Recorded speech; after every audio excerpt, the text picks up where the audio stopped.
ನಮಸ್ಕಾರ. ಇವತ್ತಿನ ನನ್ನ topic do we need to repeat HSG test. ಅಂದರೆ HSG ಟೆಸ್ಟ್ ಅಂದ್ರಂತೂ ಗೊತ್ತು. ಯೂಶ್ವಲ್ ಆಗಿ ಸಿಂಪಲಾಗಿ ಹೇಳಬೇಕು ಅಂತಂದರೆ ಟ್ಯೂಬ್ ಟೆಸ್ಟ್ ಅಂತ, ಅಂದರೆ ಹೈಡ್ರೋಸಾಲ್ಪಿಂಗೋಗ್ರಾಮ್.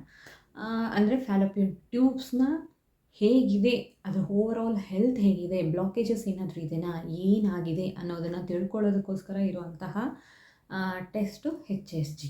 ಓಕೆ, ಸೊ ಈಗ ಆಲ್ರೆಡಿ ಒಂದು ಸತಿ ಮಾಡಿಸಿದ್ದೀವಿ, ಯಾಕೆ ನಮಗೆ HSG ಟೆಸ್ಟ್ನ ಮಾಡಿಸಿ ಅಂತಂತ ಹೇಳಿದ್ದಾರೆ ಡಾಕ್ಟ್ರು ಅನ್ನುವಂತಹ ಡೌಟ್ ಯೂಶ್ವಲ್ ಆಗಿ ಬರುತ್ತೆ ಯಾವಾಗ ಡಾಕ್ಟರ್ಸ್ ಮತ್ತೆ HSG ಮಾಡಿಸಿ ಅಂತಂತ ಹೇಳ್ತಾರೆ ಆವಾಗೆಲ್ಲ.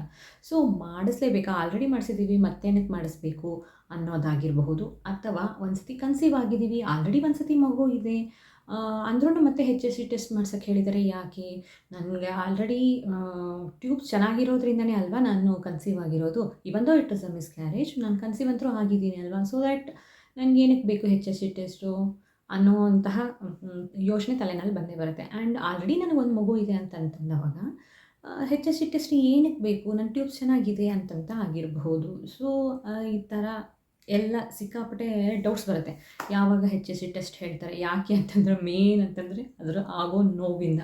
ಆಯಿತಾ, HSG ಮಾಡಿಸುವಾಗ ಖಂಡಿತವಾಗ್ಲೂ ನೋವಾಗುತ್ತೆ. ಸೊ ಆ ನೋವಿಗೆ ಹೆದರ್ಕೊಂಡು ಇರ್ಬೋದು ಕೆಲವೊಂದಿಷ್ಟು ಜನಕ್ಕೆ, ಅಯ್ಯಪ್ಪ ನಾನು ಮಾಡಿಸ್ಬಿಟ್ಟಿದ್ದೀನಿ ಆಲ್ರೆಡಿ ಮತ್ತೇನಕ್ಕೆ ಮಾಡಿಸ್ತಿದ್ದಾರೆ ಅಂತ ಅನ್ನೋದೂ ಆಗಿರಬಹುದು. ಮಾಡಿಸಿರೋ ಟೆಸ್ಟನ್ನೇ ಮತ್ತೆ ಯಾಕೆ ಮಾಡಿಸ್ತಾ ಇದ್ದಾರೆ, ಆಲ್ರೆಡಿ ಅದರಲ್ಲಿ ನಾರ್ಮಲ್ ಬಂದಿದೆ ಅಲ್ಲ ಅನ್ನೋ ಅಂಥ ಕ್ವಶನ್ ಕೂಡ ಆಗಿರ್ಬೋದು. ಸೊ ಆ ಎಲ್ಲ ಕ್ವಶನ್ಸಿಗೂ ಇವತ್ತಿನ ವೀಡಿಯೋದಲ್ಲಿ ಉತ್ತರ ಸಿಗುತ್ತೆ ಅಂತ ಅಂದ್ಕೊಂಡಿದ್ದೀನಿ ನಾನು. ಓಕೆ, ಗೊತ್ತಾಗ್ತಾಳೆ, ನೋಡೋಣ ಬನ್ನಿ. ಯೂಶ್ವಲ್ ಆಗಿ HSG ಟೆಸ್ಟ್ನ ರಿಪೀಟ್ ಬೇಸಿಸ್ ಮೇಲೆ ಯೂಶ್ವಲ್ ಆಗಿ ಮಾಡಿಸಲ್ಲ. ಆ್ಯಂಡ್ ಈ ಟೆಸ್ಟ್ನ ವ್ಯಾಲಿಡಿಟಿ 1 ಇಯರ್ವರೆಗೂ. ಆಯಿತಾ, ಯಾವಾಗ 1 ಇಯರ್ಗಿಂತ ಜಾಸ್ತಿ ಆಗಿರುತ್ತೆ ಡ್ಯೂರೇಷನ್ ಮಾಡಿಸಿ, ಆವಾಗ HSG ಟೆಸ್ಟ್ನ ಯೂಶ್ವಲ್ ಆಗಿ ರಿಪೀಟ್ ಮಾಡೋದಕ್ಕೆ ಹೇಳ್ತಾರೆ. ಇದು ಒಂದು ರೀಸನ್ನ ನಿಮಗೆ ಹೇಳಿರೋದಕ್ಕೆ. ನಿಮಗೇನಾದರೂ HSG ರಿಪೀಟ್ ಮಾಡಿಸಿ ಅಂತ ಹೇಳಿದ್ದಾರೆ, ಆಲ್ರೆಡಿ ಮಾಡಿಸಿ ಮತ್ತೆ ಮಾಡಿಸಿ ಅಂತಂತ ಹೇಳಿದ್ದಾರೆ ಅಂತಂದರೆ ಡ್ಯೂರೇಷನ್, ದ್ಯಾಟ್ ನೀವು 1 ವರ್ಷ ಆಗೋಗಿದೆ ನೀವು HSG ಟೆಸ್ಟ್ ಮಾಡಿಸಿ ಅಂತ, ಅದು ಒಂದು. ಅಥವಾ ನೆಕ್ಸ್ಟ್ ರೀಸನ್ ಏನು ಅಂತಂತಂದರೆ ಎಕ್ಟೋಪಿಕ್ ಪ್ರೆಗ್ನೆನ್ಸಿ ಏನಾದರೂ ಆಗಿತ್ತು ಅಥವಾ ಮಿಸ್ಕ್ಯಾರೇಜ್ ಏನಾದರೂ ಆಗಿತ್ತು ಅಂತಂದರೆ ಬೋತ್ ದ ಕೇಸಸಲ್ಲಿ ಎಕ್ಟೋಪಿಕ್ ಪ್ರೆಗ್ನೆನ್ಸಿ ಆದಮೇಲೂ ಕೂಡ ಮಿಸ್ಕ್ಯಾರೇಜ್ ಆದಮೇಲೂ ಕೂಡ ಎರಡೂ ಕೇಸಸಲ್ಲಿ ಎಕ್ಟೋಪಿಕ್ ಬೇರೆ, ಮಿಸ್ಕ್ಯಾರೇಜ್ ಬೇರೆ ಯಾವುದೇ ರೀಸನಿಂದನೂ ಮಿಸ್ಕ್ಯಾರೇಜಸ್ ಆಗಿರಬಹುದು. ಆ್ಯಂಡ್ ಎಕ್ಟೋಪಿಕ್ ಅಂತಂತಂದರೆ ಎಕ್ಟೋಪಿಕ್ ಪ್ರೆಗ್ನೆನ್ಸಿ ಅಂತಂದರೆ ಫಾಲೋಪಿಯನ್ ಟ್ಯೂಬಲ್ಲಿನೇ ಮಗು ಬೆಳ್ಕೊಳ್ಳೋದಕ್ಕೆ ಸ್ಟಾರ್ಟ್ ಆಗೋಗಿರುತ್ತೆ. ಸೊ ಆ ಥರ ಕೇಸಸಲ್ಲಿ ಏನು ಮಾಡ್ತಾರೆ ಅಂದರೆ ಮೆಡಿಕಲ್ ಎಬೋಷನ್ ಮಾಡಿಸಿರ್ತಾರೆ. ಅಂದರೆ ಮೆಡಿಸಿನ್ ಕೊಟ್ಟು ಯೂಶ್ವಲಾಗಿ ಅದನ್ನು ಡಿಸಾಲ್ವ್ ಮಾಡಿಸೋದಕ್ಕೆ ಟ್ರೈ ಮಾಡಿಸಿರ್ತಾರೆ, ಅಥವಾ ಪೀರಿಯಡ್ ಬರೋದಕ್ಕೆ ಮೆಡಿಸಿನ್ ಕೊಟ್ಟಿರ್ತಾರೆ ಯೂಶ್ವಲಾಗಿ. ಇನ್ನು ಕೆಲವೊಂದಿಷ್ಟು ಕೇಸಲ್ಲಿ ಏನಾಗಿರುತ್ತೆ, ಮಗು ತುಂಬ ಬೆಳ್ಕೊಂಡಿರುತ್ತೆ, ಗೊತ್ತಾಗಿರೋದಿಲ್ಲ. ಆ ಥರ ಕೇಸಸಲ್ಲಿ ಟ್ಯೂಬನ್ನೇ ಕಂಪ್ಲೀಟಾಗಿ ರಿಮೂವ್ ಮಾಡಿರುವಂತಹ ಸಾಕಷ್ಟು ಉದಾಹರಣೆಗಳು ಕೂಡ ಇದೆ. ಆಯಿತಾ, ಸೊ ಹಾಗಾಗಿ ಎರಡೂ ಕೇಸಸಲ್ಲಿ ಏನು ಮಾಡ್ತಾರೆ, ಎರಡೂ ಟ್ಯೂಬ್ ಹೇಗಿದೆ ಅನ್ನೋದನ್ನು ಚೆಕ್ ಮಾಡೋದಕ್ಕೂ ಮಾಡ್ತಾರೆ. After miscarriage, after ectopic pregnancy ಎರಡೂ ಟ್ಯೂಬ್ ಹೇಗಿದೆ ಅನ್ನೋದನ್ನು ಚೆಕ್ ಮಾಡೋದಕ್ಕೆ ಮಾಡ್ತಾರೆ. ಆ್ಯಂಡ್ ಎಕ್ಟೋಪಿಕ್ ಆಗಿ ಒಂದು ಟ್ಯೂಬ್ ರಿಮೂವ್ ಮಾಡಿದ್ದಾರೆ ಅಂತಂದರೆ ಇನ್ನೊಂದು ಟ್ಯೂಬ್ ಹೇಗಿದೆ ಅನ್ನೋದನ್ನು ನೋಡ್ಕೋಬೇಕಲ್ವಾ. ಸೊ ಹಾಗಾಗಿ ಆ ಥರ ಕೇಸಸಲ್ಲೂ ಕೂಡ HSG ಟೆಸ್ಟ್ನ ಮಾಡೋದಕ್ಕೆ ಹೇಳ್ತಾರೆ. ಸೆಕೆಂಡರಿ ಇನ್ಫರ್ಟಿಲಿಟಿ ಅಂತಂದರೆ ಒಂದನೇ ಮಗು ಇರುತ್ತೆ ಅಥವಾ 2 ಮಕ್ಕಳು ಇರುತ್ತೆ ಆಲ್ರೆಡಿ, ಈಗ 3ನೇ ಮಗು ಬೇಕಾಗಿರುತ್ತೆ, ಕನ್ಸೀವ್ ಆಗ್ತಾ ಇರಲ್ಲ. ಆಲ್ರೆಡಿ ಒಂದು ಮಗು ಇರುತ್ತೆ, ಈಗ ನೆಕ್ಸ್ಟ್ ಬೇಕು ಅಂತ ಟ್ರೈ ಮಾಡ್ತಾ ಇರ್ತೀರಾ, ಆಗಲ್ಲ. ಅಥವಾ ಆಲ್ರೆಡಿ ಒಂದು ಸತಿ ಕನ್ಸೀವ್ ಆಗಿದ್ದೀರಾ, ಬೈ ಸೋ ಮೆನಿ ರೀಸನ್ಸ್ ಆ ಮಗು ಇಲ್ಲ, ದೆನ್ ಆಲ್ಸೋ ನೀವು ಮತ್ತೆ ಸೆಕೆಂಡ್ ಟೈಮ್ ಕನ್ಸೀವ್ ಆಗೋದಕ್ಕೆ ಅಥವಾ ನೆಕ್ಸ್ಟ್ ಟೈಮ್ ಫರ್ದರ್ ಕನ್ಸೀವ್ ಆಗೋದಕ್ಕೆ ಟ್ರೈ ಮಾಡ್ತಾ ಇದ್ದೀರಾ, ಆ ಟೈಮಲ್ಲಿ ಆಗಿರಲ್ಲ. ಆಯಿತಾ, ಸೊ ಈ ಥರ ಕೇಸಸಲ್ಲಿ ಅಂದರೆ ಸೆಕೆಂಡರಿ ಇನ್ಫರ್ಟಿಲಿಟಿ, ಇದನ್ನೆಲ್ಲನೂ ಸೆಕೆಂಡರಿ ಇನ್ಫರ್ಟಿಲಿಟಿ ಅಂತ ಕರೀತಾರೆ. ಓಕೆ, ಸೊ ಈ ಥರ ಸೆಕೆಂಡರಿ ಇನ್ಫರ್ಟಿಲಿಟಿ ಕೇಸಸಲ್ಲೂ ಕೂಡ HSG ಟೆಸ್ಟ್ನ ಮಾಡಿಸೋದಕ್ಕೆ ಹೇಳ್ತಾರೆ.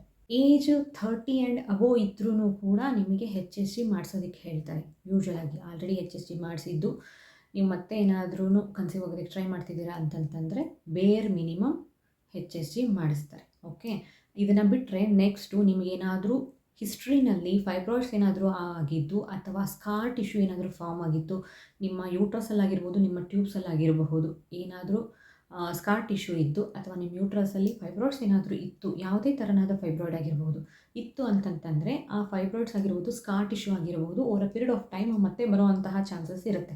ಆಯಿತಾ, ಸೊ ಆ ಥರ ನಿಮ್ಮ ಏನಾದರೂ ಹಿಸ್ಟ್ರಿನಲ್ಲಿ ನಿಮಗೆ ಫೈಬ್ರಾಯ್ಡ್ಸ್ ಅಥವಾ ಸ್ಕಾರ್ ಟಿಶ್ಯೂ ಏನಾದರೂ ಆಗಿತ್ತು ಅಂತಂತಂದರೆ ನೀವು ಡಾಕ್ಟರ್ಸ್ ಹತ್ರ ಕನ್ಸೀವ್ ಆಗೋದಕ್ಕೆ ಟ್ರೈ ಮಾಡ್ತಿದ್ದೀವಿ ಅಂತಂತ ಹೋದಾಗ ನಿಮಗೆ HSG ಟೆಸ್ಟ್ನ ಹೇಳ್ತಾರೆ. ಎನಿ ಸ್ಪೆಸಿಫಿಕ್ ಸಿಂಪ್ಟಮ್ಸ್ ಲೈಕ್ ಇನ್ಫೆಕ್ಷನಿಂದನೋ ಅಥವಾ ಆಕ್ಸಿಡೆಂಟಲಿ ನಿಮಗೇನಾದರೂ ಪೆಲ್ವಿಕ್ ಏರಿಯಾನಲ್ಲಿ ಏನಾದರೂ ಡ್ಯಾಮೇಜ್ ಆಗಿತ್ತು ಅಥವಾ ಪ್ರೆಷರ್ ಫೀಲ್ ಆಗ್ತಾಯಿತ್ತು ಅಥವಾ ತುಂಬ ಪೇಯ್ನ್ ಫೀಲ್ ಆಗ್ತಾಯಿತ್ತು ಪೆಲ್ವಿಕ್ ಏರಿಯಾನಲ್ಲಿ ಅಂತಂತಂದ್ರೂ ಕೂಡ ಸ್ಪೆಸಿಫಿಕ್ಕಾಗಿ ಏನಾದರೂ ಸಿಂಪ್ಟಮ್ಸ್ ಇತ್ತು, ಈ ಥರ ಏನಾದರೂ ನೋವು ತುಂಬ ತಡ್ಕೊಳಕ್ಕಾಗ್ದಿರೋಷ್ಟು ನೋವು, ಒಂದೇ ಸೈಡ್ ನೋವು, ಈ ಥರ ಏನಾದರೂ ಆಗ್ತಾಯಿತ್ತು ಅಂತಂತಂದರೆ ಇಷ್ಟು ದಿವಸ ಇರಲಿಲ್ಲ, all of a sudden within few days ಸ್ವಲ್ಪ ದಿವಸದಿಂದ ನಿಮಗೆ ಹಗಲೆಲ್ಲ ತುಂಬ ಫ್ರೀಕ್ವೆಂಟಾಗಿ ಟಾಲ್ರೇಟ್ ಮಾಡೋಕ್ಕೆ ಆಗ್ತಾ ಇಲ್ಲ ಅನ್ನೋಂತಹ ಪೇಯ್ನ್ ಏನಾದರೂ ಬರ್ತಾ ಇತ್ತು ಅಂದ್ರೂ ಕೂಡ HSG ಟೆಸ್ಟ್ನ ಹೇಳ್ತಾರೆ. ಆಲ್ರೆಡಿ ಒಂದು ಸತಿ HSG ಟೆಸ್ಟ್ನ ಮಾಡಿಸಿದ್ದೀರಾ, ಅದಾದಮೇಲೆ ನಿಮ್ಮ ಪೆಲ್ವಿಕ್ ಏರಿಯಾನಲ್ಲಿ ಬೇರೆ ಯಾವುದೋ ರೀಸನಿಗೆ ಮತ್ಯಾವುದೋ ಒಂದು ಸರ್ಜರಿ ಆಗಿದೆ ಅಂತ ಅಂದ್ಕೊಳ್ಳಿ, ಆಯಿತಾ. ಸೊ ಲೈಕ್ ಅಪೆಂಡಿಕ್ಸ್ ಕೂಡ ಆಗಿರಬಹುದು, ಆಯಿತಾ. ಅಪೆಂಡಿಕ್ಸ್ ಸರ್ಜರಿ ಅಥವಾ ಅಪೆಂಡಿಕ್ಸ್ ಆಪ್ರೇಷನ್ ಕೂಡ ಮಾಡಿಸ್ಕೊಂಡಿರಬಹುದು.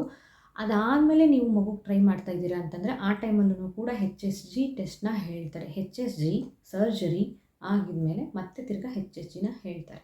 Before starting any fertility treatment ಇದು ಯಾವಾಗ ಆಗುತ್ತೆ ಅಂತಂತಂದರೆ ಕಪಲ್ ಹೊಸದಾಗಿ ಮದುವೆ ಆಗಿರೋರು ಆಗಿರಬಹುದು ಅಥವಾ ಯಾವಾಗ ಪ್ಲ್ಯಾನ್ ಮಾಡ್ತೀರಾ, ಮಗು ಬೇಕು ಅಂತ ಯಾವಾಗ ಪ್ಲ್ಯಾನ್ ಮಾಡ್ತೀರಾ ಆವಾಗ ಕನ್ಸಿಸ್ಟೆಂಟಾಗಿ 1 ವರ್ಷದವರೆಗೂ ನೀವು ಟ್ರೈ ಮಾಡಿ ಆದಮೇಲೂ ಕೂಡ ನೀವು ಕನ್ಸೀವ್ ಆಗಿಲ್ಲ ಅಂದವಾಗ ಡಾಕ್ಟ್ರ್ ಹತ್ರ ಯಾವಾಗ ಹೋಗ್ತೀರಲ್ವ ಆವಾಗ HSG ಟೆಸ್ಟ್ನ ಮಾಡ್ತಾರೆ. ಇದನ್ನು ಬಿಟ್ಟರೆ before starting any fertility treatment ಅಂದ್ರೇನು, ಓವ್ಯುಲೇಷನ್ ಇಂಡಕ್ಷನ್ ಆಗಿರ್ಬೋದು, ಫಾಲಿಕ್ಯುಲರ್ ಸ್ಟಡಿ ಆಗಿರಬಹುದು, IUI ಆಗಿರ್ಬೋದು, IVF ಆಗಿರ್ಬೋದು, ಇವೆಲ್ಲ ಫರ್ಟಿಲಿಟಿ ಟ್ರೀಟ್ಮೆಂಟ್. ಸೊ ಯಾವುದೇ ಫರ್ಟಿಲಿಟಿ ಟ್ರೀಟ್ಮೆಂಟ್ನ ಸ್ಟಾರ್ಟ್ ಮಾಡೋಕ್ಕಿಂತ ಮುಂಚೆ HSG ಟೆಸ್ಟ್ನ ಬೇರ್ ಮಿನಿಮಮ್ ಅಂತ ಮಾಡ್ತಾರೆ. ಕೆಲವೊಂದಿಷ್ಟು ಜನಕ್ಕೆ ಮಿಸ್ಕ್ಯಾರೇಜ್ ಆದಮೇಲೆ ಮಾಡ್ತಾರಲ್ವ, ಯಾಕೆ ಅಬೋರ್ಷನ್ ಆದಮೇಲೆ ನಿಮಗೆ HSG ಮಾಡಿಸೋದಕ್ಕೆ ಹೇಳಿದ್ದಾರೆ ಅಂತಂತ ಕೇಳ್ತಾರೆ. ಸೊ ನಿಮ್ಗೆ ಏನು ಥಾಟ್ ಇರುತ್ತೆ, ನಮ್ಗೆ ಆಲ್ರೆಡಿ ನಾವು ಕನ್ಸೀವ್ ಆಗಿದ್ದೀವಿ ಅಂತಂದರೆ ಎಗ್ ಸ್ಪರ್ಮು ಮೀಟ್ ಆಗೋದೆಲ್ಲಿ ಫ್ಯಾಲೋಪಿಯನ್ ಟ್ಯೂಬಲ್ಲಿ. ಸೊ ಫ್ಯಾಲೋಪಿಯನ್ ಟ್ಯೂಬಲ್ಲಿ ಮೀಟ್ ಮಾಡಿರೋದಕ್ಕೆ ತಾನೇ ನಮಗೆ ಪಾಸಿಟಿವ್ ಬಂದಿರೋದು. ಆಲ್ರೆಡಿ ಫರ್ಟಿಲೈಸೇಷನ್ ಆಗೋಗಿದೆ ಅಲ್ವಾ, ಟ್ಯೂಬಲ್ಲಿ ಫರ್ಟಿಲೈಸೇಷನ್ ಆಗೋಗಿದೆ, ಮತ್ತೇನಕ್ಕೆ ನಿಮಗೆ ಈಗ HSG ಹೇಳಿದ್ದಾರೆ ಅನ್ನೋ ಬೇರ್ ಮಿನಿಮಮ್ ಕ್ವಶನ್ ಬಂದೇ ಬರುತ್ತೆ ತಲೆಯಲ್ಲಿ, ಆಯಿತಾ. ಸೊ ಹೂ ನೋಸ್, ನಿಮಗೆ ಟ್ಯೂಬಲ್ಲಿ ಸ್ಪರ್ಮ್ ಪಾಸ್ ಆಗೋಷ್ಟು ಸ್ಪೇಸು ಇರಬಹುದು, ಬಟ್ ಎಂಬ್ರಿಯೋ ಪಾಸ್ ಆಗೋಷ್ಟು ಸ್ಪೇಸ್ ಇರಲಿಕ್ಕಿಲ್ಲ. ಅದಕ್ಕೋಸ್ಕರನೇ ಆ ಮಗು ಅಲ್ಲೇ ಬೆಳ್ಕೊಂಡಿರಬಹುದು, ಅಥವಾ ಅದರಿಂದನೇ ಇಂಪ್ಲಾಂಟೇಷನ್ ಫೇಲ್ ಆಗಿ ಅಬೋರ್ಷನ್ ಆಗಿರಬಹುದು, ಕೆಮಿಕಲ್ ಪ್ರೆಗ್ನೆನ್ಸಿ ಆಗಿರಬಹುದು, ಹೂ ನೋಸ್ ಅಲ್ವಾ. ಸೊ ಹಾಗಾಗಿ HSG ಟೆಸ್ಟ್ನ ಯೂಶ್ವಲಾಗಿ ಹೇಳ್ತಾರೆ. ಅಬೋರ್ಷನ್ ಆಗಿರಬಹುದು, ಮಿಸ್ಕ್ಯಾರೇಜ್ ಆಗಿರಬಹುದು, ಎರಡೂ ಟೈಮಲ್ಲೂ ಅದಾದಮೇಲೆ ಯೂಶ್ವಲಾಗಿ ಹೇಳ್ತಾರೆ ಡಾಕ್ಟರ್ಸ್. ಇನ್ನೊಂದು ಇಂಪಾರ್ಟೆಂಟ್ ಬಿಟ್ಬಿಟ್ಟೆ HSG ಯಾವಾಗ ಹೇಳ್ತಾರೆ ಗೊತ್ತಾ, ನೀವು ಡಾಕ್ಟ್ರನ್ನ ಚೇಂಜ್ ಮಾಡಿದ್ರೂ ಕೂಡ HSG ಟೆಸ್ಟ್ನ ಹೇಳ್ತಾರೆ. ಓಕೆ, ಯಾವುದೇ ಡಾಕ್ಟ್ರ್ ಆಗಿರ್ಬೋದು, they will start from the scratch ಅಪ್ಪ, ಆಯಿತಾ. ನಿಮ್ಮ ಹತ್ರ ಏನೇ ರೆಕಾರ್ಡ್ಸ್ ಇದ್ರೂ ಅವನ್ನೆಲ್ಲ ಬಿಟ್ಬಿಡ್ತಾರೆ. ಈ ಲ್ಯಾಬಲ್ಲಿ ಅವ್ರು ಹೇಳಿದ ಲ್ಯಾಬಲ್ಲಿ ಅವ್ರು ಹೇಳೋದ ಹತ್ರನೇ ಹೋಗಿ ನೀವು ಅವ್ರು ಯಾವ ಟೆಸ್ಟ್ನ ಹೇಳ್ತಾರೆ ಆ ಟೆಸ್ಟ್ನ ಮಾಡಿಸ್ಕೊಂಡು ಬರಬೇಕು. ಅದು ಮಾತ್ರ ವ್ಯಾಲಿಡ್ ಅವರಿಗೆ, ಆಯಿತಾ. ಅವರಿಗೆ ಸರ್ಟನ್ ಲ್ಯಾಬ್ಸ್ದು ಲಿಸ್ಟ್ ಇರುತ್ತೆ ಅವ್ರ ಹತ್ರ, ಆ ಲ್ಯಾಬ್ಸಲ್ಲಿ ಮಾಡಿಸಿದ್ರೆ ಮಾತ್ರ ಅದು ವ್ಯಾಲಿಡ್ ಅಂತ ಕನ್ಸಿಡರ್ ಮಾಡ್ತಾರೆ. ಓಕೆ, ಸೊ ಡಾಕ್ಟ್ರಿಂದ ಇವ್ರ ಹತ್ರ ತೋರಿಸಿರ್ತೀರಾ, HSG ಮಾಡಿಸಿದ್ದೀರಾ, ಓಕೆ ಡನ್. ನೀವು ಸ್ವಲ್ಪ ತಿಂಗಳು ಆದಮೇಲೆ ನನಗೆ ಇವ್ರು ಡಾಕ್ಟ್ರ್ ಇಷ್ಟ ಆಗ್ತಿಲ್ಲ ಅಂತ ಈ ಡಾಕ್ಟ್ರ್ ಹತ್ರ ಬಂದ್ರಿ ಅಂತಂದರೆ HSG ಮಾಡಿಸ್ತಾರೆ, ಆಯಿತಾ. HSG ರಿಪೀಟ್ ಹೇಳಿದ್ದಾರೆ ಅಂದರೆ ಇದೂ ಒಂದು ಕಾರಣ. HSG ಬಗ್ಗೆ ನನ್ನ ಹಳೆಯದೊಂದು ವಿಡಿಯೋ ಇದೆ. HSG ಆದಮೇಲೆ ನಾನು ಕನ್ಸೀವ್ ಆಗಿದ್ದು. ಆ ಟೈಮಲ್ಲಿ ನನಗೆ ಕ್ಲಿಯರಾಗಿ ಪಿಕ್ಚರ್ ಇರಲಿಲ್ಲ, ಬಟ್ ಇವಾಗ ಗೊತ್ತಾಗ್ತಿದೆ. ಏನು ಅಂತಂದರೆ HSG ಮಾಡಿಸೋವಾಗ ನಮಗೆ ಏನು ಡೈ ಇನ್ಸರ್ಟ್ ಮಾಡ್ತಾರಲ್ಲ, ಸಿಂಕ್ ಅಂತ ಹೋಗ್ಬಿಡುತ್ತೆ ಸಡನ್ನಾಗಿ, ಆಲ್ ಆಫ್ ಅ ಸಡನ್ ಸಟ್ ಅಂತ ಹೋಗ್ಬಿಡುತ್ತೆ ಆಯಿತಾ.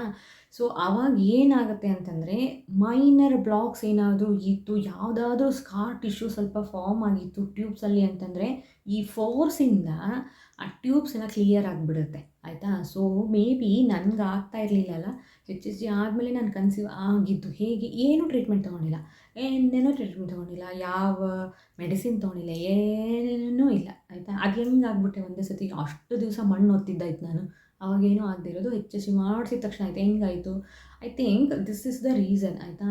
ಆ ಫೋರ್ಸ್ಗೆ, ಆ ಡೈಯಿಂದ ನಮಗೆ ಮೈನರ್ ಬ್ಲಾಕೇಜ್ ಏನಾದರೂ ಇದ್ದು ಅದರಿಂದ ನೀವು ಕನ್ಸೀವ್ ಆಗಿಲ್ಲ ಅನ್ನೋ ಹಾಗಿದ್ದರೆ ಆ ಟೈಮಲ್ಲಿ ಈ HSG ಆದ ಮೇಲೆ ಕನ್ಸೀವ್ ಆಗುವಂತಹ ಸಾಧ್ಯತೆಗಳು ಜಾಸ್ತಿ. ಓಕೆ. ಸೊ ಎಲ್ಲಿವರೆಗೂ ಇರುತ್ತೆ ಅಂತಂದರೆ ಎಚ್ ಎಸ್ ಜಿ ಆದ 3 ತಿಂಗಳವರೆಗೂ ಕನ್ಸೆಪ್ಷನ್ ಚಾನ್ಸಸ್ಸು ಜಾಸ್ತಿ ಇರುತ್ತೆ ಹೆಣ್ಮಕ್ಳಿಗೆ. ಆದರೆ ಒಂದು ತಲೆನಲ್ಲಿ ಇಟ್ಕೋಬೇಕಾಗಿರೋಂಥ ವಿಷಯ ಏನು ಅಂತಂದರೆ, ಇದು ಎಚ್ ಎಸ್ ಜಿಯಿಂದ ಮೈನರ್ ಏನಾದರೂ ಇದ್ದರೆ ಮಾತ್ರ ಕ್ಲಿಯರ್ ಆಗುತ್ತೆ ಹೊರತು ಮೇಜರ್ ಬ್ಲಾಕ್ಸ್ ಏನಾದರೂ ಇದ್ದು ಅದನ್ನ ಕ್ಯೂರ್ ಮಾಡೋಕ್ಕಾಗಲ್ಲ, ಲ್ಯಾಪ್ರೋಸ್ಕೋಪಿ ಮಾಡಿದ್ರೂ ಅದನ್ನು ರಿಮೂವ್ ಮಾಡೋಕ್ಕಾಗಲ್ಲ ಅನ್ನೋವಂತಹ ಏನಾದರೂ ಮೇಜರ್ ಇಶ್ಯೂಸ್ ಏನಾದರೂ ಇತ್ತು ಅಂತಂತಂದರೆ ಸಾಲ್ವ್ ಆಗೋಲ್ಲ. ಓಕೆ, ಇದನ್ನು ತಲೆನಲ್ಲಿ ಇಟ್ಕೊಳ್ಳಿ. ಮೈನರ್ ಇದ್ದು ಅದರಿಂದನೇ ನೀವು ಆಗ್ತಾಯಿಲ್ಲ ಅಂದವಾಗ ಈ ಎಚ್ ಎಸ್ ಜಿಯಿಂದ ಸಾರ್ಟ್ ಆಗುತ್ತೆ. ಓಕೆ, ಇದಿಷ್ಟೇ ಎಚ್ ಎಸ್ ಜಿ ಟೆಸ್ಟ್ ಬಗ್ಗೆ. ಯಾವಾಗ ರಿಪೀಟ್ ಟೆಸ್ಟ್ನ ಮಾಡಿಸೋದಕ್ಕೆ ಹೇಳ್ತಾರೆ? So unless and until it is more than a year, less than a year ನಿಮ್ಗೆ ಯೂಶ್ವಲಾಗಿ ಹೇಳಲ್ಲ. ಯಾವಾಗ ಮೋರ್ ದೆನ್ ಅ ಇಯರ್ ಆಗುತ್ತೆ, 1 ವರ್ಷದ ಮೇಲೆ ಯಾವಾಗ ಆಗುತ್ತೆ ಆವಾಗ ಯೂಶ್ವಲಾಗಿ ಎಚ್ ಎಸ್ ಟಿ ಟೆಸ್ಟ್ನ ಹೇಳ್ತಾರೆ. ಅದನ್ನು ಬಿಟ್ಟು ಬೇರೆ ಯಾವೆಲ್ಲ ರೀಸನ್ಸಿಂದ ನಿಮಗೆ ವರ್ಷದ ಒಳಗೆ ನಿಮಗೆ ಎಚ್ ಎಸ್ ಟಿ ಟೆಸ್ಟ್ ಮಾಡಿಸೋದಕ್ಕೆ ಹೇಳ್ತಾರೆ ಅಂತ ವೀಡಿಯೋದಲ್ಲಿ ಹೇಳಿದ್ದೀನಿ, ಆಯಿತಾ. ಇದನ್ನು ಬಿಟ್ಟರೆ ಎಚ್ ಎಸ್ ಟಿ ಬಗ್ಗೆ ಏನೇ ಡೌಟ್ಸ್ ಇತ್ತು ಅಂತಂತಂದರೆ ಕಾಮೆಂಟ್ ಬಾಕ್ಸಲ್ಲಿ ತಿಳಿಸಿ, ಖಂಡಿತವಾಗ್ಲೂ ಉತ್ತರ ಕೊಡೋದಕ್ಕೆ ಟ್ರೈ ಮಾಡ್ತೀನಿ. ಆ್ಯಂಡ್ ಈ ವಿಡಿಯೋ ನಿಮಗೆ ಇನ್ಫಾರ್ಮೇಟಿವ್ ಅಂತ ಅನ್ನಿಸ್ತು ಅಂತಂದರೆ ಲೈಕ್ ಮಾಡಿ, ಕಮೆಂಟ್ ಮಾಡಿ, ಶೇರ್ ಮಾಡಿ, ಆ್ಯಂಡ್ ನನ್ನ ಚಾನಲ್ನ ಸಬ್ಸ್ಕ್ರೈಬ್ ಮಾಡಿ. ಧನ್ಯವಾದ.